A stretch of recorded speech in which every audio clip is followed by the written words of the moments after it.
Hello everybody. ఈరోజు Telangana special గౌసెన గారెలు చాలా బాగుంటాయి. ఇవి కరకరలాడుతూ పిల్లలు పెద్దవాళ్ళందరూ ఇష్టంగా తింటారు. నాన్ వెజ్లో అయితే చాలా బాగుంటాయి. దీన్ని ఎలా చేయాలో చూద్దాం.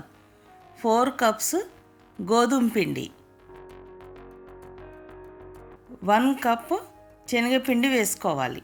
కరెక్ట్గా వేసుకోవాలి మెజర్మెంట్. 4 కప్ గోధుమ పిండి అయితే 1 కప్ శనగపిండి, 1 టేబుల్ స్పూన్ నువ్వులు, 1 టీ స్పూన్ కారప్పొడి, 1 teaspoon salt, 1 tablespoon ధనియాలు. ఇవి కచ్చాపచ్చాగా మిక్సీ పట్టుకోవాలి. చూడండి, ఇలా 2 ముక్కలు అయినట్టుగా ఉండాలి.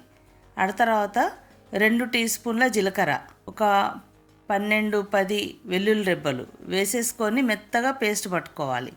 చూడండి, ఇలా మెత్తగా పేస్ట్ పట్టి పక్కన పెట్టేసుకొని ఈ పిండిని అంతా ఒకసారి కలపాలి. ఉప్పు కారం మొత్తం మంచిగా అంతా కలిసిపోయేలాగా కలిపి ఉప్పు టేస్ట్ చూడాలి.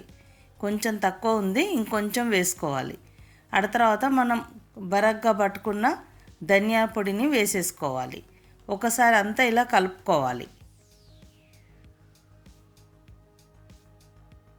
ఇప్పుడు మనం మెత్తగా పేస్ట్ పట్టుకున్న జీలకర్ర వెల్లుల్లి పేస్ట్ను వేసుకోవాలి.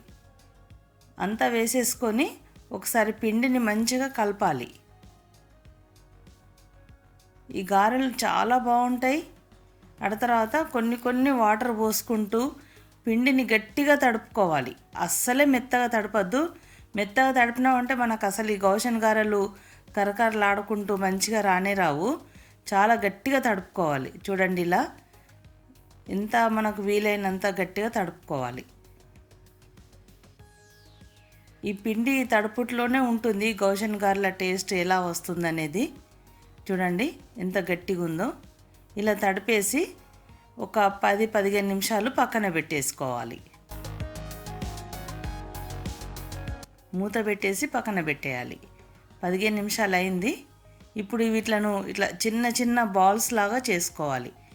ఇవి కొంచెం చిన్న పిండి పెట్టుకుంటేనే సరిపోతుంది. ఇలా చిన్న చిన్న బాల్స్ లాగా చేసేసుకోవాలి.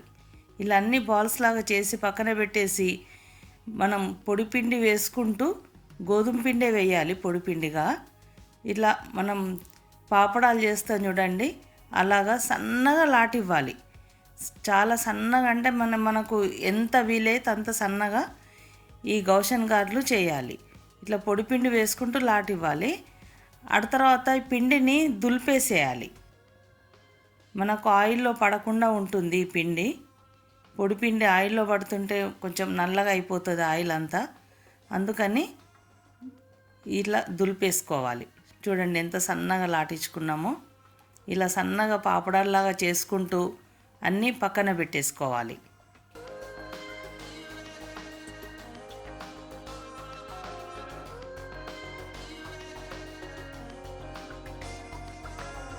ఈ గౌషన్ గారెలు మనకు చుట్టాలు వచ్చినప్పుడు ఒక 2-3 రోజుల ముందు చేసి పెట్టుకున్నాం అనుకోండి, నాన్ వెజ్తోని ఈ గౌషన్ గారెలు సర్వ్ చేస్తే చాలా చాలా టేస్టీగా ఉంటుంది.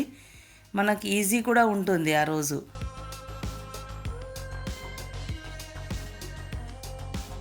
మనం గౌషన్ గారెలు చేస్తున్నప్పుడు పిండి అంతా ఇలా పీటకు కోలకు అంటుకుంటూ ఉంటుంది. ఎందుకంటే ఇందులో శనగపిండి కలిపినాం కదా. అంటుకున్న పిండిని ఒక నైఫ్తోని మొత్తం తీసేయాలి. ఇట్లా నైఫ్తోని తీసేసుకుంటూ మళ్ళా ఎప్పట్లాగా చేసేసుకుంటూ ఉండాలి. అదే పిండి మీద చేస్తూ ఉంటే ఇంకా ఎక్కువ అంటుకుంటుంది. అందుకని అంటుకున్న పిండిని ఎప్పుడు రిమూవ్ చేయాలి. ఇలా ఆ తర్వాత మళ్ళీ నార్మల్గా పొడిపిండి వేసుకొని ఈ మిగతా గౌషన్ గారెలన్నీ చేసేసుకోవాలి.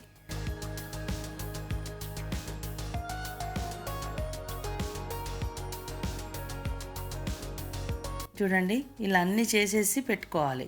ఇప్పుడు స్టవ్ పైన ఒక మూకుడు పెట్టేసి ఆయిల్ పోసుకోవాలి. ఆయిల్ వేడైంది.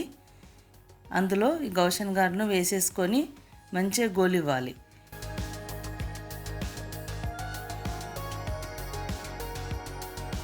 కొంచెం ఫ్రై అయిన తర్వాత రెండో సైడ్కు తిప్పుకోవాలి.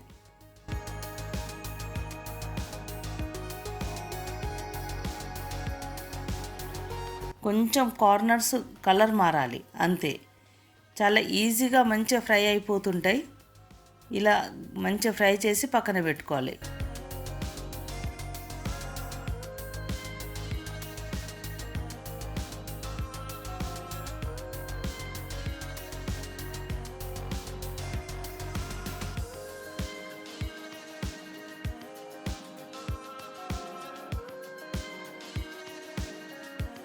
ఇలా రెండో పక్కకు తిప్పుకొని ఫ్రై చేసుకోవాలి.